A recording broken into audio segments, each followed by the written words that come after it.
Hello everyone, कैसे हैं सारे बच्चे। आई होप आप सभी बहुत बढ़िया होंगे एंड बहुत अच्छे से पढ़ाई भी कर रहे होंगे। आप में से बहुत से बच्चे अभी क्लास 11 से पार हो करके नए नए 12th में आए हैं और अभी पढ़ना शुरू नहीं किया है, और कुछ बच्चे ऐसे भी होंगे जिन्होंने फुल जोश के साथ पढ़ाई करना स्टार्ट कर दी। मैं आप दोनों के लिए ही यहाँ पे आप लोगों को गाइड करने आई हूँ इस प्लेटफॉर्म पे, और मेरी ये जर्नी आपके साथ शुरू होती है आज से ही। देखिए बेटा, अगर आप लोग मुझे नहीं जानते हैं तो मैं जल्दी से पहले अपने बारे में कुछ बता देती हूँ। मेरा नाम शिवांगी शर्मा है और मैं 7-8 सालों से आप जैसे बहुत सारे स्टूडेंट्स को मेंटोर कर चुकी हूँ। हाल ही में भी क्लास 12 का बोर्ड एग्जाम हुआ था, और यकीन मानिए मैं रैंडम स्टूडेंट से पूछती हूँ तो वो कहते हैं यार पेपर तो ऐसा मैथ्स जैसा लग रहा था, समझ ही नहीं आ रहा था ऐसा कैसे सॉल्व करे, इतनी सारी नई नई चीजें, paper was tough, paper was analytical. लेकिन जो स्टूडेंट्स मेरे साथ पहली बार ही जुड़े थे, बहुत खुशी हुई मुझे ये जान करके कि उनको पेपर बड़ा आसान लगा, और उन्होंने एक लाइन बोल दी है कि वो पेपर को फोड़ के आए हैं, पेपर ने उनको नहीं फोड़ा है। यही चीज मुझे मजेदार लग गई, और यही चीज मुझे अभी आप लोगों के साथ भी करना है। शुरुआत से ही हम बायो को इतनी मजेदार तरीके से पढ़ेंगे कि आपका कोई कॉन्सेप्ट ढीला रहेगा ही नहीं।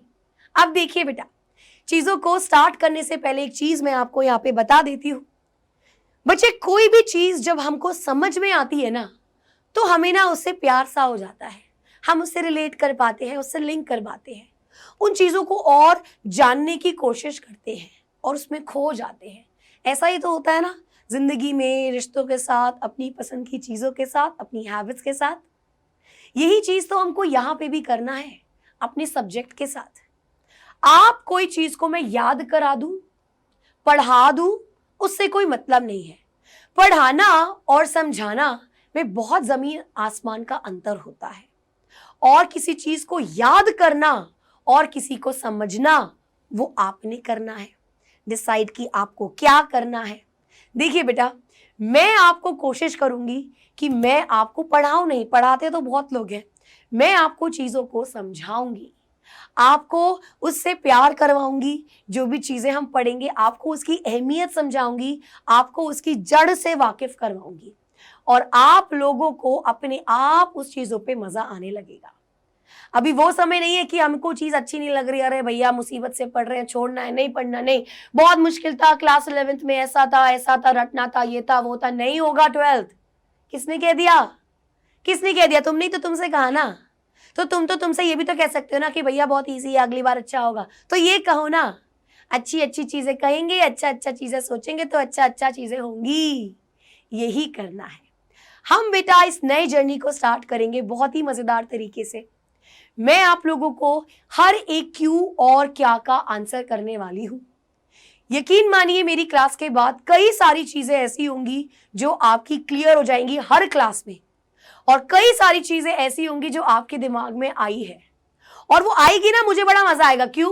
क्योंकि तुमने सोचा यानी तुमने उसको समझा, तभी तुम उस जगह तक पहुंच पाए कि यार ऐसा क्यों हुआ, and that will give me a kick. और मैं तुम्हें पढ़ाती चलूंगी, तुम पढ़ते चलोगे, समझते चलोगे, और यही हमारी जर्नी आगे कंटिन्यू होती रहेगी। सो जुड़ जाइए मेरे साथ क्लास 12 का एक फ्रेश बैच के साथ, जहां पे हम सभी चैप्टर्स को अच्छे से पढ़ेंगे। अगर मैं यहाँ पे बात करूं सीबीएसई में बेटा, कुछ चैप्टर्स का डिलीशन हुआ है। सबसे पहला यूनिट की अगर बात करें सो देयर आर 4 चैप्टर्स। सबसे पहला चैप्टर रिप्रोडक्शन इन ऑर्गेनिज्म, ये डिलीट हो चुका है, लेकिन हम ऐसा नहीं है कि इसके कॉन्सेप्ट्स को कहीं ना कहीं लिंक नहीं करेंगे, हम इसके कॉन्सेप्ट्स को लिंक करेंगे इसी चैप्टर से। आज हम यहाँ पे स्टार्ट करने वाले हैं अपना पहला चैप्टर, अपना पहला दिन, और आप इसी दिन से इसको मन लगा करके समझने की कोशिश करना। मजा आएगा, ये मेरा चैलेंज है। चलिए शुरू करते हैं बेटा आज की क्लास को। मैं जल्दी से आपको बताती हूँ इस चैप्टर में हम यहाँ पे क्या क्या करने वाले हैं। ये चैप्टर बेटा sexual reproduction in flowering plants. अब तक याद है 10th में एक छोटा सा पैराग्राफ दे दिया था कि ऐसा होता है, ये होता है, वो होता है, एक छोटा सा डायग्राम बना दिया, और बेटा उसके यहाँ पे एक छोटा सा पैराग्राफ लिख दिया। मतलब बच्चों को ना ऐसा बता दिया कि अरे भैया ये तो बहुत ही इजी है, इसके अलावा जिंदगी में कुछ है ही नहीं। भाई प्लांट ऐसे ही नहीं होते, ऐसे ही नहीं होता, ऐसे ही नहीं तुमको सब कुछ दे रहा है वो, उसमें बहुत कुछ होता है, और वो सारी चीजें, वो छोटा सा पैराग्राफ, उसको ही इस पूरे चैप्टर में डिटेल में पढ़ना है। तो बढ़िया तरीके से पढ़ेंगे, बढ़िया तरीके से समझेंगे क्या क्या चीजें ऐड हुई है, आप अपनी चीजों में ऐड करना, ठीक है। चलो देखिए बेटा, यहाँ पे इस चैप्टर का कुछ फ्लो ऐसा होगा, शुरू में हम यहाँ पे कुछ जनरल चीजों की बातें करेंगे, देन यहाँ पे हम बात करेंगे कि अब अगर ये सेक्सुअल रिप्रोडक्शन है तो सेक्सुअल रिप्रोडक्शन क्यों होता है, ना उसके लिए क्या क्या जरूरत है, मेल पार्ट में फीमेल पार्ट में क्या क्या बनने वाला है, फिर हम बात करेंगे कैसे फर्टिलाइजेशन होती है, and finally will talk about fertilisation के बाद क्या होता है। लेकिन ये सारी चीजें स्टेप बाय स्टेप करेंगे, एक एक करके इन डेप्थ में अच्छे से समझ के और रिलेट करते हुए। ना स्टार्ट करने से पहले एक चीज मैं आपसे कहना चाहती हूँ बेटा, आप सभी ने क्लास 11th को शायद अच्छे से नहीं पढ़ा, लेकिन यकीन मानिए जिस दिन आपने ये समझ लिया ना कि क्लास 11th और 12th एक ही किताब है, दो अलग अलग नहीं, उस दिन आप बायो के मास्टर बन जाओगे। हर चैप्टर को, तुम्हारे हर चैप्टर से जब तक तुम रिलेट ना करो ना, तुम्हें ये चीज समझ नहीं आएगी। ये लिख करके ले लो। आज भी जब हम यहाँ पे ये चैप्टर स्टार्ट करेंगे, so will link it with that chapter जो आपने प्लांट किंगडम में पढ़ा था, और वो चीज यहाँ से लिंक करना बहुत जरूरी है। अभी आप खुद ही देखिएगा, और इसी तरीके से आपकी 11th भी रिवाइज होती रहेगी और 12th भी रिवाइज होती रहेगी। सो चलिए बच्चे, आज की क्लास में हम यहाँ पे बिल्कुल जनरल चीज पढ़ेंगे कि प्लांट की साइकिल क्या होती है, डिप्लॉयड लाइफ साइकिल। नाउ देखिए, यहाँ सीधा चैप्टर तो कोई भी पढ़ा सकता है, लेकिन अगर मैं यहाँ पे बात करूँ उसके बेसिक्स की, तो वो समझाना बहुत जरूरी है। कुछ ऐसे टर्म्स आएंगे, स्पोरोफाइट, गैमीटोफाइट, डिप्लॉयड, हेप्लॉयड, और ये बच्चों के डाउट रहते हैं भाई जिंदगी भर। क्यों? क्योंकि इनको कोई बताता ही नहीं है, बच्चे पूछने में हिचकिचाते हैं। तो ये सारी चीजों का पहले तुमको आंसर मिलेगा, फिर तुम आगे चैप्टर में बढ़ोगे। यहाँ पे बात करेंगे पूरा प्रोसेस क्या होता है रिप्रोडक्शन का, और फिर बात करेंगे फ्लावर की parts, and will start with the male part. So now सबसे पहले अगर मैं बात करूं डिप्लॉयड लाइफ साइकिल, यार मैम क्या बोल रहे हो, आपने तो शुरू में ही ऐसा शब्द बोल दिया कि भैया हमें तो समझ नहीं आ रहा। लेकिन ऐसा नहीं है, बहुत से बच्चों को आता भी, इसको नहीं आता, अभी आएगा, देखो क्या। देखिए बेटा, एक सिंपल सी पहले एक रूल याद कर लो। जैसे तुम लोग मैथ्स में, फिजिक्स में, ऐसा केमिस्ट्री में रूल याद करते हो ना, तो ऐसा बायो किसी से छोटी ऊंची थोड़ी है। तो देखो बेटा, एक सिंपल सा रूल यहाँ पे याद करो। अभी जब भी मैं डिप्लॉयड की बात करती हूं, इसको ऐसा 2n से लिखते हैं, और जब भी मैं हेप्लॉयड की बात करती हूं, ये आपका n होता है।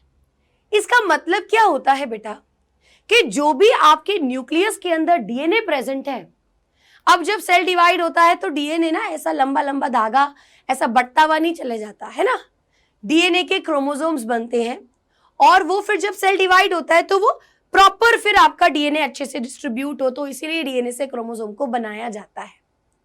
अब ये क्रोमोसोम्स पेयर में प्रेजेंट है कि सिंगल सिंगल, इसी को हेप्लॉयड और डिप्लॉयड कहते हैं।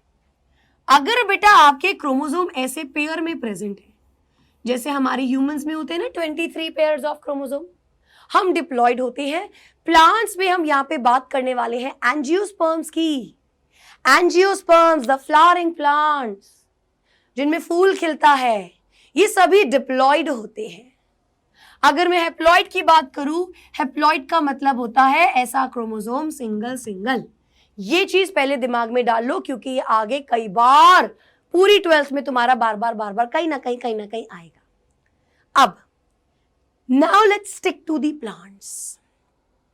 प्लांट्स के अंदर बेटा दो तरीके के शब्द का इस्तेमाल होता है, एक स्पोरोफाइट और एक आपका गैमीटोफाइट। ध्यान दीजिएगा, एक शब्द इस्तेमाल होता है स्पोरोफाइट और एक शब्द इस्तेमाल होता है गैमीटोफाइट।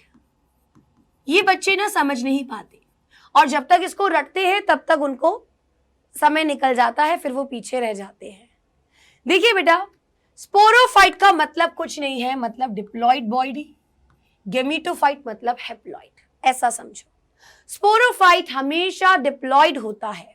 तो अब अगर मैं बात करती हूं the plant body is sporophyte, तो इसका मतलब है कि उसके क्रोमोसोम पेयर्स में है।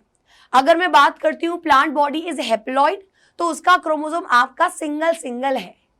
स्पोरोफाइट बॉडी हमेशा कॉम्प्लेक्स होती है, गैमीटोफाइट बॉडी हमेशा सिंपल होती है। अब इनका नाम स्पोरो मतलब समथिंग रिलेटेड टू स्पोर्स, फाइट मतलब ऐसा कुछ प्लांट का बॉडी। अभी इसमें कुछ और चीजें छुपी है, इसको तोड़ते हैं। एक ऐसी बॉडी जो कि स्पोर्स बनाती है, तो स्पोरोफाइट हमेशा स्पोर्स बनाएगा, और गैमीटोफाइट, गैमीटो बोले तो गैमीट्स, ये हमेशा गैमीट्स बनाएगा। ये रूल अगर तुमने समझ लिया ना तो आगे सब कुछ आसान है। वो प्लांट किंगडम भी अभी रिलेट करूंगी। देखो बेटा, स्पोरोफाइट जो स्पोर्स बनाएगा, गैमीटोफाइट जो गैमीट बनाएगा। ना मुझे अब इन दोनों का डिफरेंस नहीं पता होता, स्पोर्स और गैमीट्स क्या होते हैं। याद रखिए बेटा, स्पोर्स आपके ऐसे हैप्लॉइड स्ट्रक्चर होते हैं जो जर्मिनेट करते हैं और आपको कुछ ना कुछ पार्ट प्रोड्यूस करते हैं। जैसे याद है, मैंने एक ब्रेड खाई और रख दिया, और ऐसा मम्मी ने टिफिन पैक किया और हम लोग आ गए, टिफिन को थोड़ा सा छोड़ दिया, लेकिन इतने गंदे हैं ना, इतने महाराजा है ना, कि जब तक मम्मी बैग से टिफिन नहीं निकालेगी ना, ये टिफिन अपने बैग में ही रहेगा। और जब मम्मी निकालती है ना, आए हाय इसमें से गंदी गंदी बदबू और ग्रीन ग्रीन, वो क्या हो गया, तुम लोगों ने ऐसा क्यों किया, वो क्या हुआ, फंगस जमा हो गया। तो वो कैसा होता है, ऐसे स्पोर्स होते हैं हमेशा हवा में, वो आते हैं, उसको मॉइस्चर मिलता है, इट ग्रोज, तो वो स्पोर्स जर्मिनेट किया। स्पोर हमेशा जर्मिनेट करता है और गैमीट हमेशा फ्यूजन करता है और देता है जाइगोट। इस चीज को समझो, गैमीट्स का तो फ्यूजन ही होता है, यानी गैमीट की जब जब बात करते हैं तो एक मेल और फीमेल की कहानी आ जाती है, और ये दोनों का मिलन होता है तो इनकी नई कहानी शुरू होती है, यहाँ पे जाइगोट बनता है। अब ये भी तो हैप्लॉइड है। अब जितना मुझे अभी तक समझ में आया कि स्पोरोफाइट मेरा डिप्लॉइड होता है और ये हैप्लॉइड स्पोर्स बनाते हैं, गैमीटोफाइट हैप्लॉइड होता है और ये हैप्लॉइड गैमीट्स बनाता है। अभी अगर मैं देखूं ये बनेगा कैसे, हम सभी ने माइटोसिस मियोसिस पढ़ा है। मियोसिस में क्रोमोसोम आधा होता है, माइटोसिस में क्रोमोसोम सेम रहता है। देखिए बेटा, एक सिंपल सी बात है, मुझे डिप्लॉइड से हैप्लॉइड बनाना है तो यहाँ पे हमेशा होगी मियोसिस, और मुझे हैप्लॉइड से हैप्लॉइड ही बनाना है तो यहाँ पे हमेशा होगी mitosis. Only this rule now you have to remember throughout your life कि स्पोरोफाइट डिप्लॉइड है, वो हमेशा मियोसिस से हैप्लॉइड स्पोर्स बनाएगा। स्पोर्स तो जर्मिनेट करते हैं। गैमीटोफाइट हमेशा हैप्लॉइड होता है, वो माइटोसिस से ही गैमीट बनाएगा, क्योंकि हैप्लॉइड से हैप्लॉइड माइटोसिस से ही मिल सकता है, वो फ्यूज करके आपका जाइगोट बनाता है। This is the rule of plant life cycles. Now अब दूसरी चीज को समझते हैं, ये स्पोरोफाइट गैमीटोफाइट सब कुछ शुरू कहां से हुआ। सिंपल सा उसूल है बेटा, आज हम इतने सारे प्लांट्स देखते हैं, आज हम इतने सारे तरीके के एनिमल्स देखते हैं, ये सब हमेशा से नहीं था, ये धीरे धीरे आए। बहुत समय पहले जो प्लांट्स आए थे वो बहुत ही सिंपल था। आप सभी जानते हैं, इतना तो यार तुम लोगों पे भरोसा है कि आप सभी ने पढ़ा है कि एल्गी आया, एल्गी के बाद थोड़े से ब्रायोफाइट्स आए, फिर टेरिडोफाइट्स आए, फिर तुम्हारे पास आते हैं जिम्नोस्पर्म्स और तुम्हारे पास आते हैं एंजियोस्पर्म्स। अभी यहाँ पे क्या हुआ, ये एल्गी क्या है, ये सबसे बेचारा, सबसे सिंपल, बेचारे के पास कुछ नहीं है। क्यों? ना इसके पास रूट है, ना इसके पास लीफ है, ना इसके पास स्टेम है, कुछ ही नहीं है इसके पास, लेकिन क्षमता थी इसके पास आगे इवॉल्व होने की। इसमें से ब्रायोफाइट आया, रूट लीफ शूट नहीं कह सकते उनके जैसा। टेरिडोफाइट आए, इसमें प्रॉपर ट्रू लीफ शूट आया। फिर आया जिम्नोस्पर्म, थोड़ा सा बिल्कुल ही इसके पास बिल्कुल बड़े बड़े प्लांट्स बढ़िया एकदम, और एंजियोस्पर्म और अच्छे एडवांस और वेराइटीज और फूल इनमें आने लगे। अब सिंपल से कॉम्प्लेक्स ऑर्गेनिज्म का उत्पन्न हुआ, एवोल्यूशन हुआ। अब यहाँ पे गैमीटोफाइट सिंपल होता है, स्पोरोफाइट थोड़ा सा कॉम्प्लेक्स होता है। यहीं पे कहानी शुरू हुई। एल्गी बेटा आपका बिल्कुल सिंपल था, इसकी जो मेन बॉडी थी ये आपकी गैमीटोफाइट थी, और ये जो जिम्नोस्पर्म और एंजियोस्पर्म है इनकी जो मेन बॉडी है ये स्पोरोफाइट हो गई। देखिए कहानी कैसे शुरू हुई, इनमें भी बहुत दिमाग है। गैमीटोफाइट से स्पोरोफाइट का मतलब क्या है, गैमीटोफाइट बॉडी, यानी इनकी जो मेन बॉडी थी वो ऐसी बॉडी जिसमें आपके हैप्लॉइड है, यानी क्रोमोसोम इनके सिंगल सिंगल है, पेयर्स में नहीं है।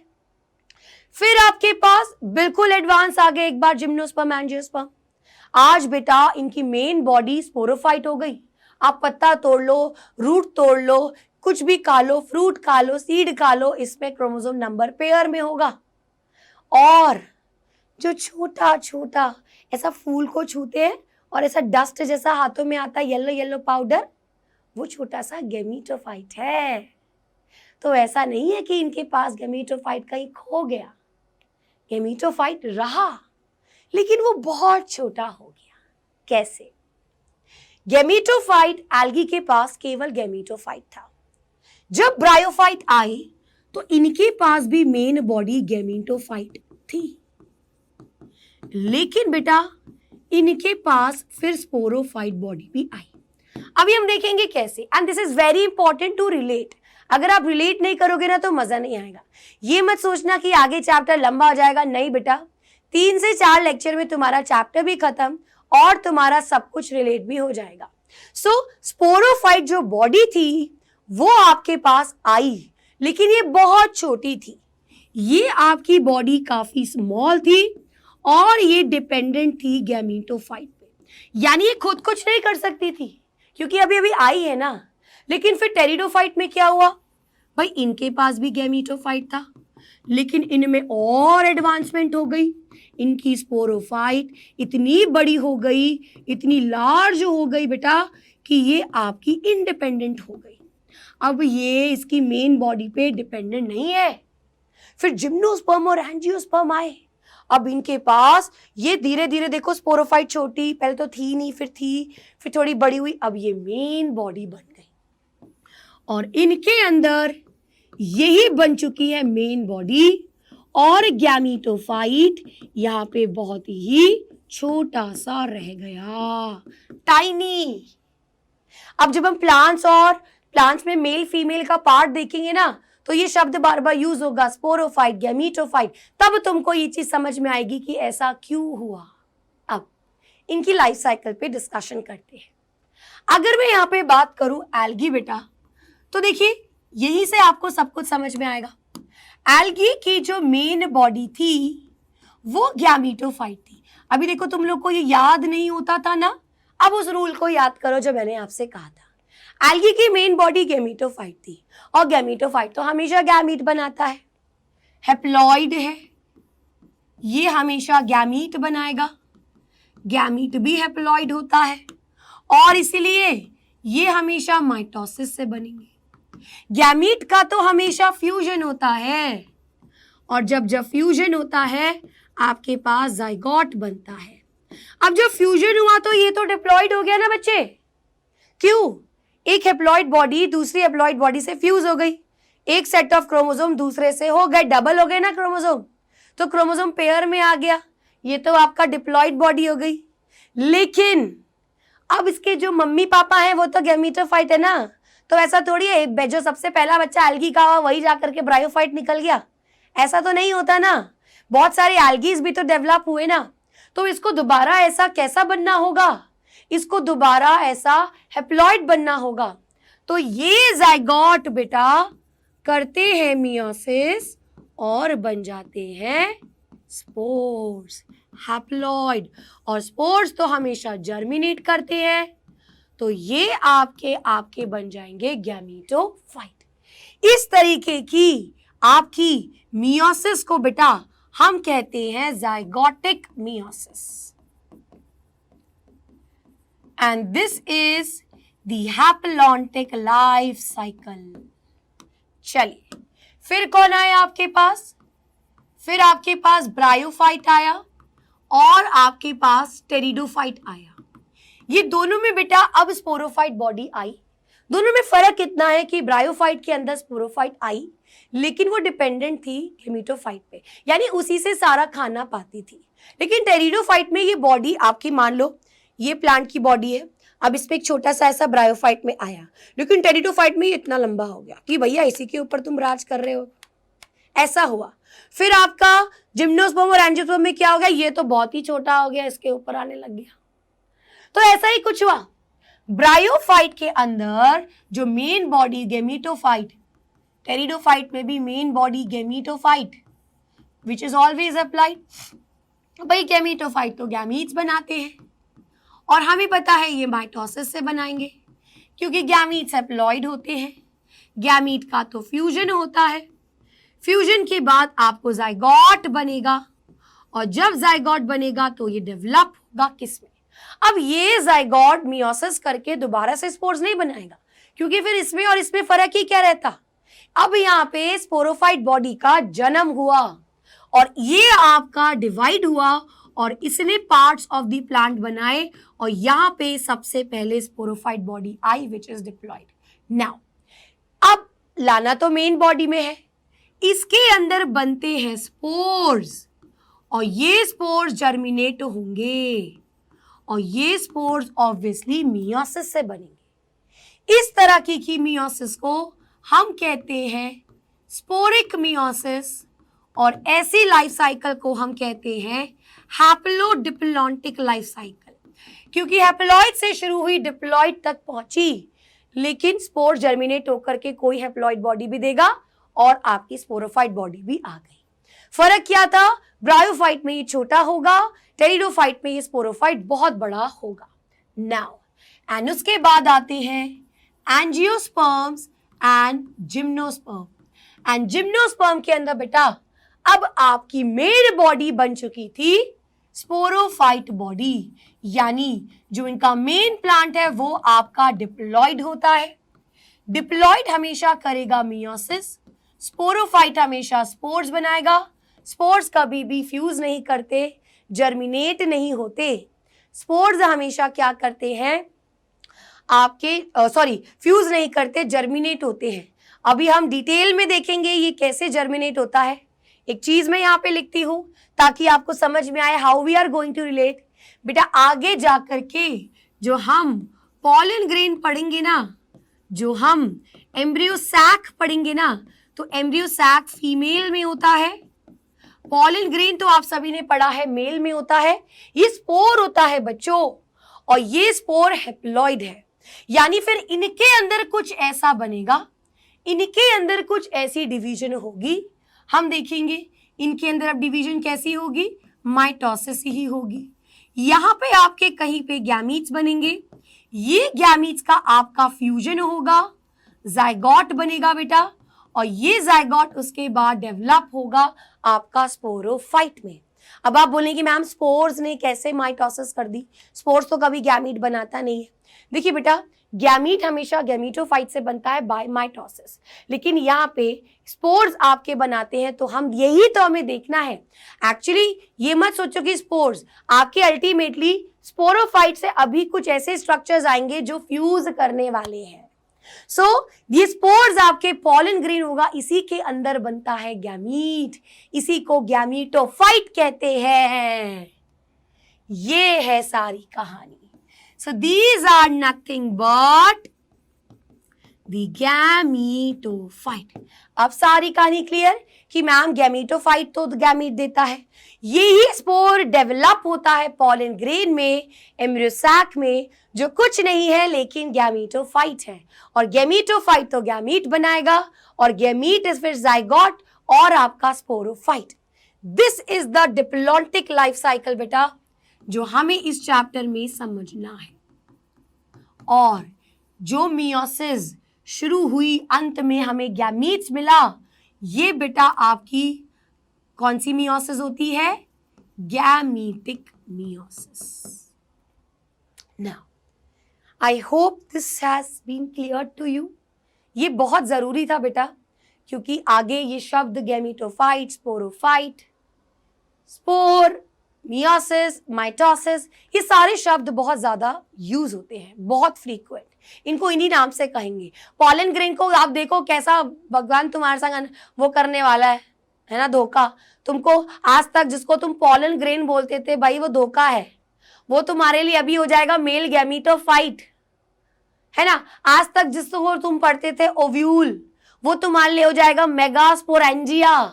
आज तक तुम जिसको पढ़ते थे एंथर, वो तुम्हारे लिए हो जाएगा एक ऐसा स्ट्रक्चर जिसके अंदर बनेगा माइक्रोस्पोरेंजिया। अब ये सारे शब्द समझने के लिए इतना तो समझना पड़ेगा ना। चलो देखो बेटा, अब तुम्हारी यहाँ पे एक बार आते हैं, देखते हैं। तो एंजियोस्पर्म के अंदर there is diplontic life cycle, जहाँ पे sporophyte body is the main body which is the diploid body. इसके अंदर मियोसिस करके अल्टीमेटली आपको गैमीट्स मिलते हैं। देखिए बेटा, स्पोर्स मिलता है स्पोरोफाइट से, ये डेवलप होगा गैमीटोफाइट पे, और गैमीटोफाइट फिर आपकी गैमीट्स बनाएगा, उसका फ्यूजन, जाइगोट, और तुम्हें नया प्लांट। अब देखते हैं ये कैसा होता है। देखिए बेटा, sporophyte, sporophyll, sporangium, gametophyte, gametes. Now what are these? अब पहले यहां पे देखो, मेरे पास एक प्लांट था, मैं प्लांट में बात कर रही हूं सेक्सुअल रिप्रोडक्शन की, और अगर मैं सेक्सुअल रिप्रोडक्शन की बात करती हूं एंजियोस्पर्म में, तो वो फ्लावर में ही होती है। It is the site of sexual reproduction. Flower में आपका मेल और फीमेल पार्ट होगा। हमेशा याद रखिए, फीमेल पार्ट को हम लिखेंगे मेगा और मेल पार्ट को हम लिखेंगे माइक्रो। ठीक है, इस चीज को याद रखिएगा, फीमेल में मेगा और मेल में माइक्रो। तो कहानी कुछ इस तरीके से चलेगी, आपके पास आएगा एक स्पोरोफाइट, स्पोरोफाइट स्पोर बनाएगा, ये हैप्लॉइड, ये डिप्लॉइड। स्पोर्स बेटा डेवलप होगा गैमीटोफाइट में, गैमीटोफाइट माइटोसिस इसके अंदर होता है और ये गैमीट बनाता है। इन गैमीट का फ्यूजन होगा, जाइगोट मिलेगा, और यही नया आपको प्लांट देगा। ठीक है, now let's understand some terms. सबसे पहली चीज स्पोरोफाइट। तो स्पोरोफाइट बेटा यहां पे कौन सी हो गई? The main plant body which is diploid. Now sporophyll, sporo मतलब स्पोरोफाइट का पार्ट, फिल मतलब कुछ लीफ। अभी यहाँ पे देखो दो तरीके के लीव्स होते हैं, एक लीफ तो जो फोटोसिंथेसिस करते हैं, ठीक है, जो अच्छे से तुम जानते हो, और यहाँ पे स्पोरो की बात हो रही है, स्पोरोफिल यानी ऐसे लीफ जो कि स्पोर्स बनाएंगे, यानी जो रिप्रोडक्शन में पार्टिसिपेट करते हैं।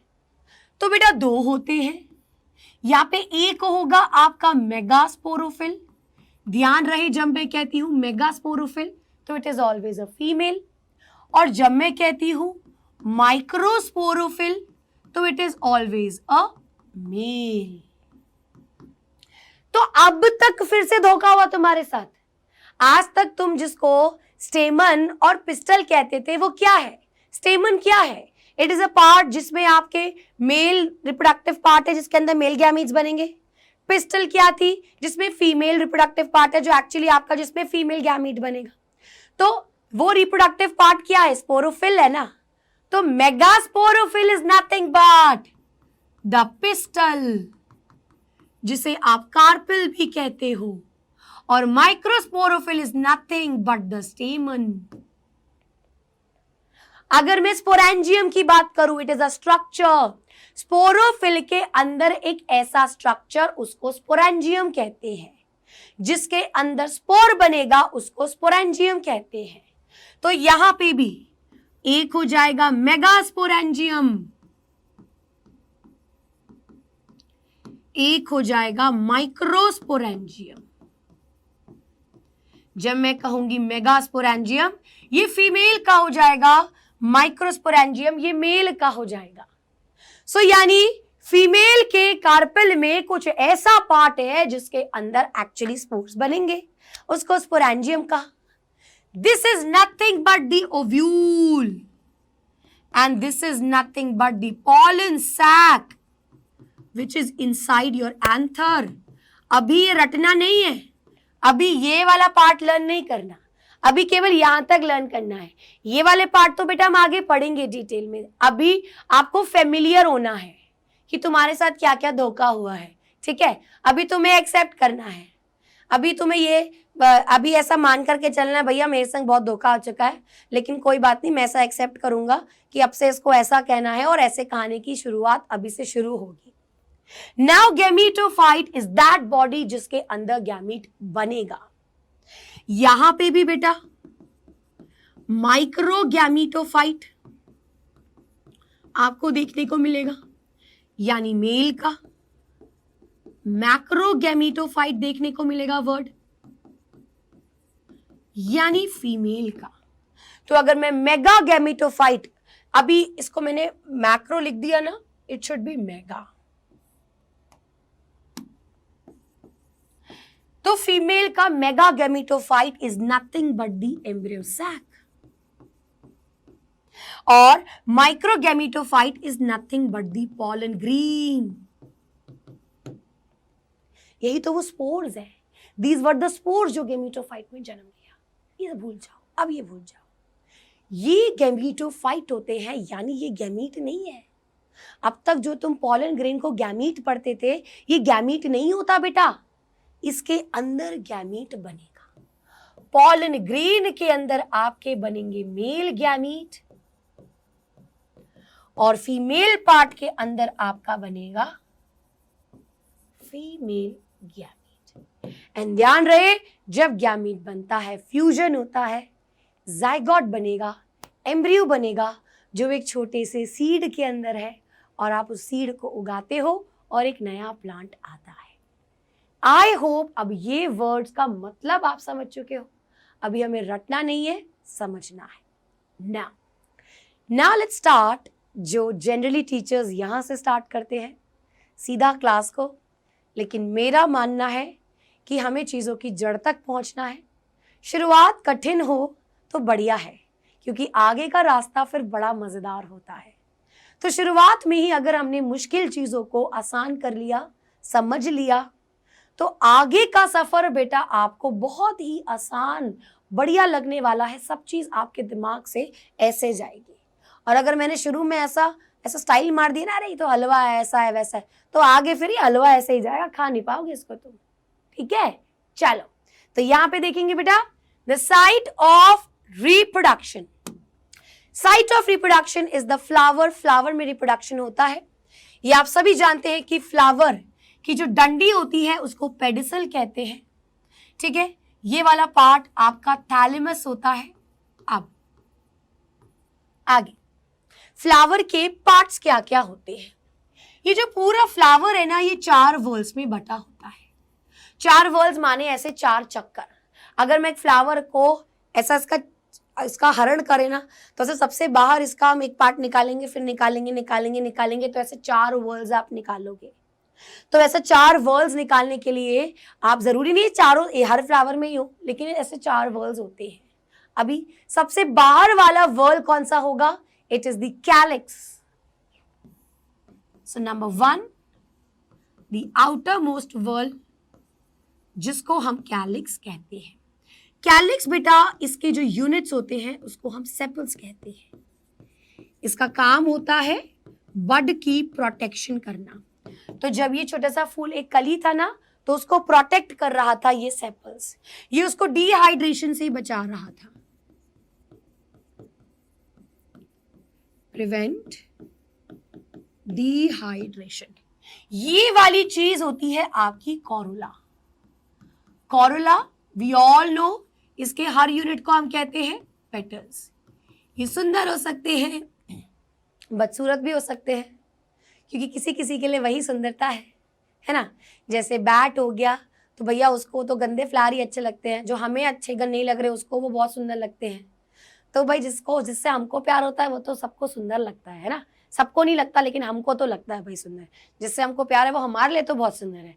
तो सेम चीज बेटा, petals they can be bright, they can be dull, क्योंकि इनका मेन काम होता है पॉलिनेटर्स को अट्रैक्ट करना। सो ये ब्राइट हो सकते हैं, डल हो सकते हैं। इनका काम होता है अट्रैक्ट करना पॉलिनेटर्स को। तो ब्राइट कैसे? एज इन कलरफुल होते हैं। अब एक चीज होती है कि अगर मैं कहूं कि मुझे किसी फ्लावर में समझ नहीं आ रहा पेटल कौन सा है, सेपल कौन सा है, सारा ऐसा एक जैसा लगता है, तो उसको हम पेरियांथ कहते हैं। ठीक है, तो पेरियांथ इज नथिंग बट जब आपका सेपल और पेटल एक ही हो, it is as a 1 unit, और इस यूनिट को हम टेपल कहते हैं। तो टेपल का वर्ल आपका पेरियांथ हो जाता है ना। अंदर का वर्ल देखेंगे तो ये वाला, इसे हम एंड्रोशियम कहते हैं, एंड इस एंड्रोशियम के अंदर होते हैं स्टेमन। It is the male reproductive part, और सबसे अंदर वाला वर्ल जिसे हम गाइनोशियम कहते हैं, और इसके अंदर आपका होता है पिस्टल या कार्पल, जिसके अंदर आपका फीमेल रिप्रोडक्टिव पार्ट है। ठीक है, चलिए अब एक ही करके सबको पढ़ेंगे। ऑब्वियसली हम कोरोला और कैलिक्स को नहीं पढ़ेंगे क्योंकि आप ये क्लास 11th में पढ़ चुके हो। यहाँ पे जब इसका जो रोल आएगा थोड़ा बहुत पॉलिनेशन में, उसको इंटर रिलेट करेंगे ना। अभी हम पढ़ेंगे सबसे पहले एंड्रोशियम।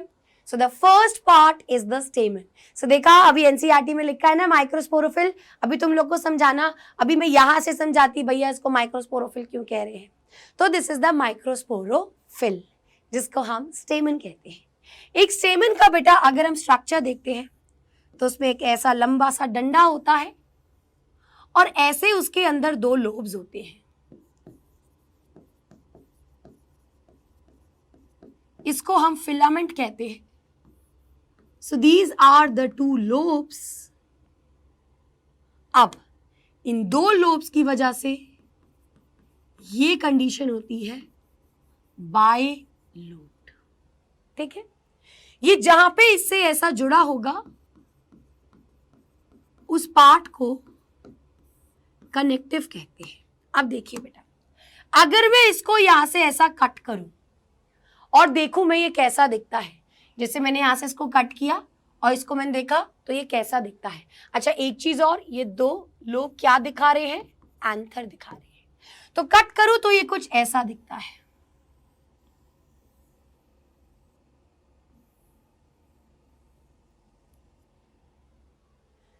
एक लोब, दूसरा लोब, लेकिन यहां पे ये क्या है, ये ऐसा गड्ढा है बेटा। यहां पे ऐसा लंबा लंबा ग्रूव होता है, तो यहां पे ऐसा there is a longitudinal groove. Now इस एंथर के अंदर ये रहा वो पार्ट जिसको हमने कनेक्टिव कहा, जहां से आपका फिलामेंट जुड़ा हुआ है। ये एक लोब, ये दूसरा लोब। हर लोब के अंदर ऐसे गोल गोल स्ट्रक्चर्स होते हैं। अब कैसे होंगे ये बेटा 2 थीका है। एक्चुअली दीज आर 2 कंपार्टमेंट, इसको थीका कहते हैं। क्या बोला मैंने, एक लोब के अंदर 2 कंपार्टमेंट है, उसको 2 थीका कहेंगे।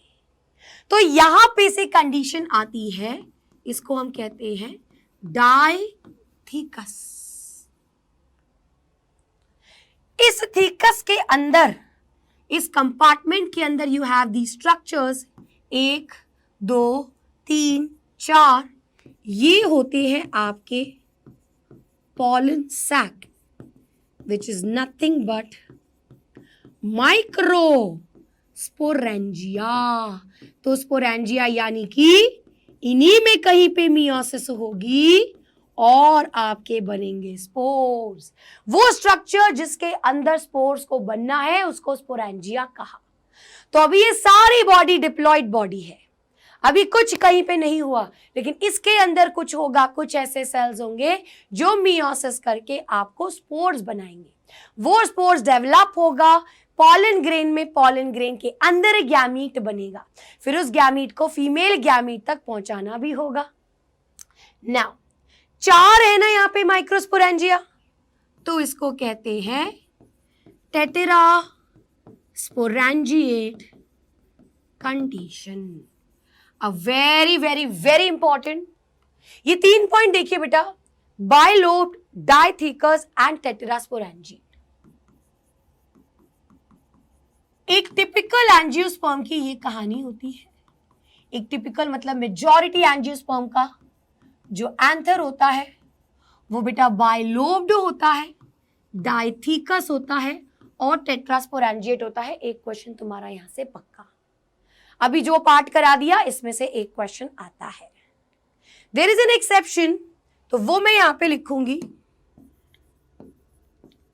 मालवेसी फैमिली के जो एंथर्स होते हैं वो होते हैं मोनोथीकस, बाकी डाइथिकस आपके बाइलोब्ड एंड टेट्रास्पोरेंजिएट। चलिए अब इसकी और थोड़ी तह तक पहुंचते हैं और हम देखते हैं कि पॉलन सैक एक्चुअली अंदर कहाँ है। सो देखिए बेटा, ये जो पॉलन सैक यहाँ पे लिखा है, this is the pollen sac. अब भाई इसके अंदर आपके ऐसे ऐसे क्या है, देयर आर सर्टेन सेल्स जो मियोसिस करेंगे और स्पोर्स बनाएंगे। इसके बाहर ना बहुत सारी परतें हैं क्योंकि इसको प्रोटेक्शन की जरूरत होती है। यू कैन सी दोस परतें ओवर देयर।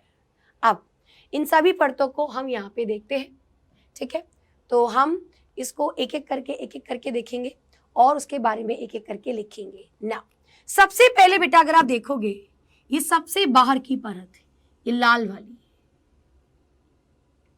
ठीक है। अब इसको अगर मैं सेलुलर फॉर्म में देखूं, मतलब ये मेरी एंथर की लेयर्स है। सबसे बाहर वाली ऐसी एक सिंगल लाइन होती है, इसको हम कहते हैं epidermis. Now let's talk about the walls of anther.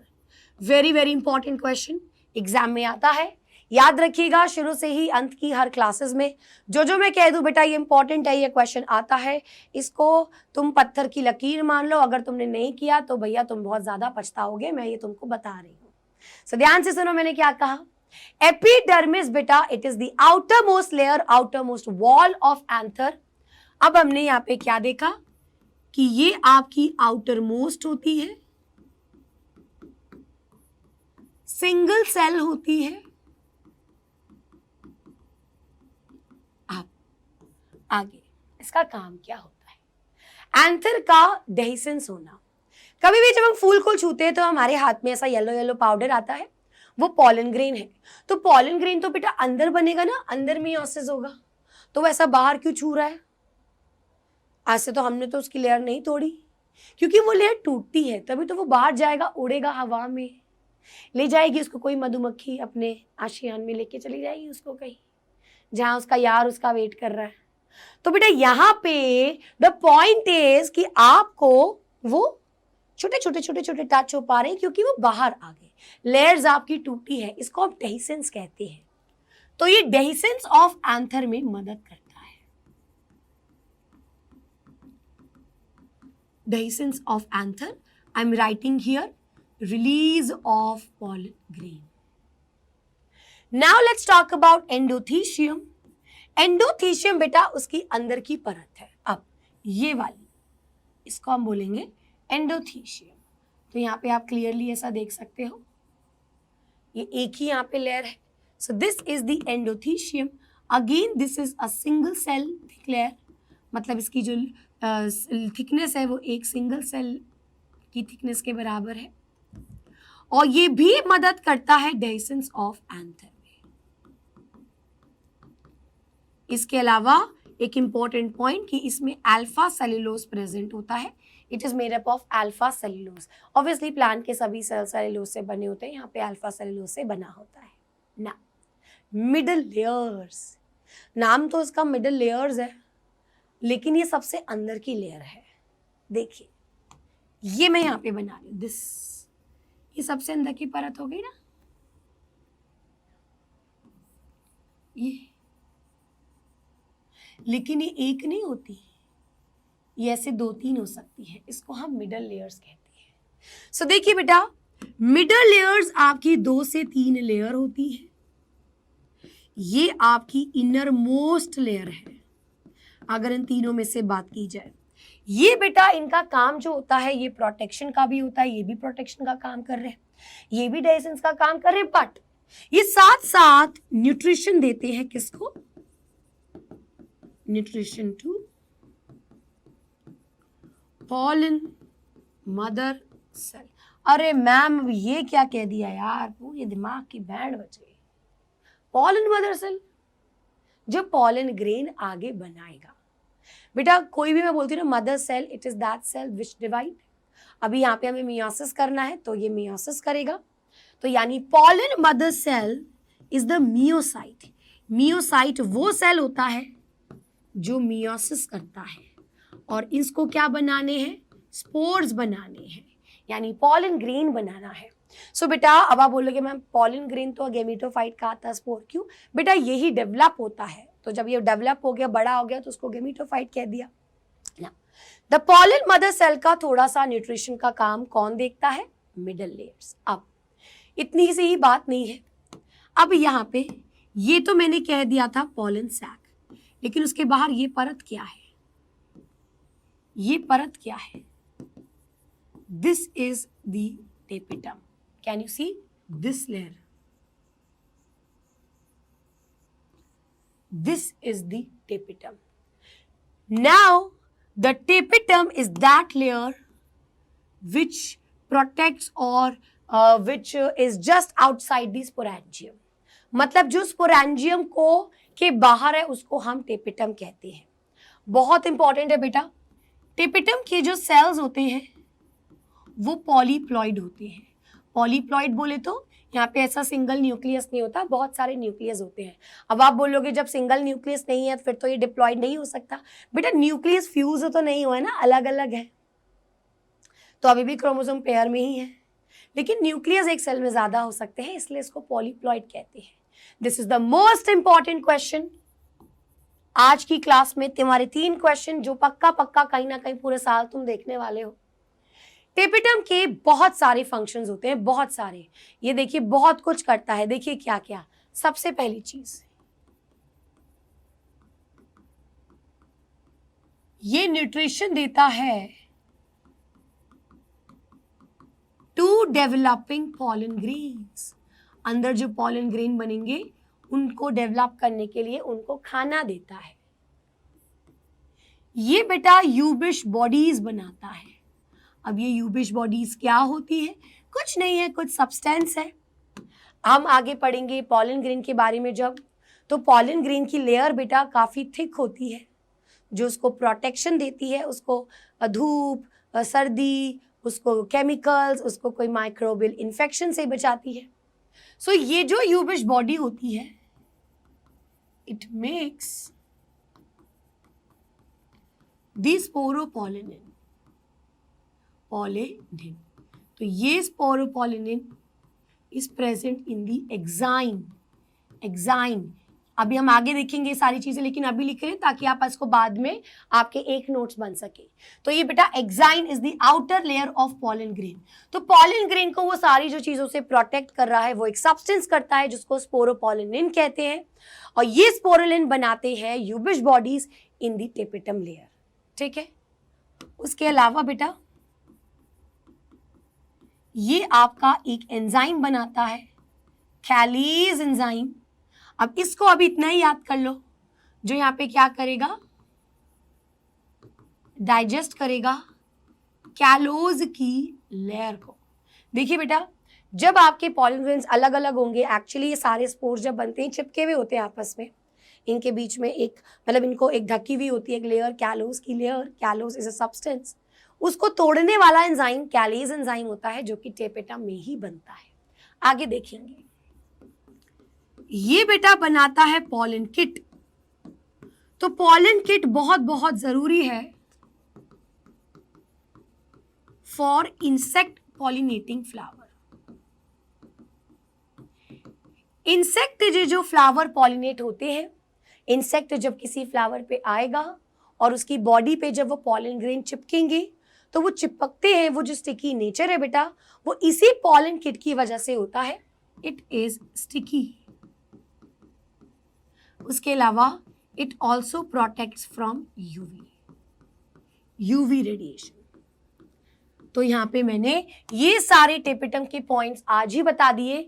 अब आपको आगे और समझ में आएंगे ये बाकी के 3 पॉइंट, लेकिन अगर आप पे क्वेश्चन आता है तो आप ये सारे पॉइंट्स लिखेंगे, मजाल है जो कोई तुम्हारा नंबर काट सके। चलो उसके बाद बेटा पॉलन सैक। तो pollen sac is nothing but the sporangia.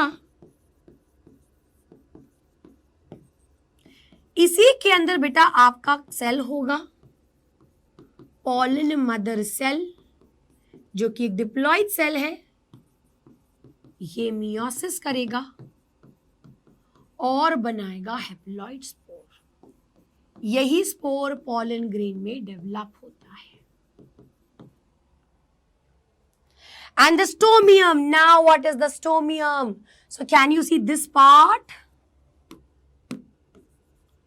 This is the stomium. तो जब आपकी डेhiscence होगी, टूटेगी एंथर की वॉल, तो यहीं से स्टार्ट होगा टूटना। तो स्टोमियम क्या होता है? The dehiscence of anther starts here. चलिए, ये कहानी थी बेटा आपकी पूरी, जो आपको समझनी थी। इतना समझ लीजिए, इतना पढ़ लीजिए, चिंता मत कीजिए, आगे चैप्टर को जल्दी से नेक्स्ट 2-3 लेक्चर्स में विल फिनिश इट।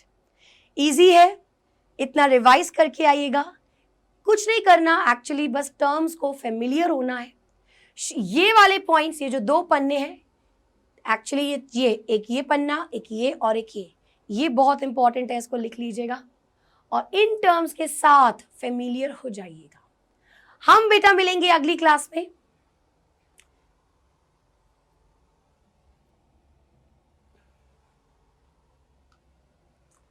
और अगली क्लास में हम यहाँ पे करेंगे माइक्रोस्पोरोजेनेसिस, ये सारा प्रोसेस होता कैसे है।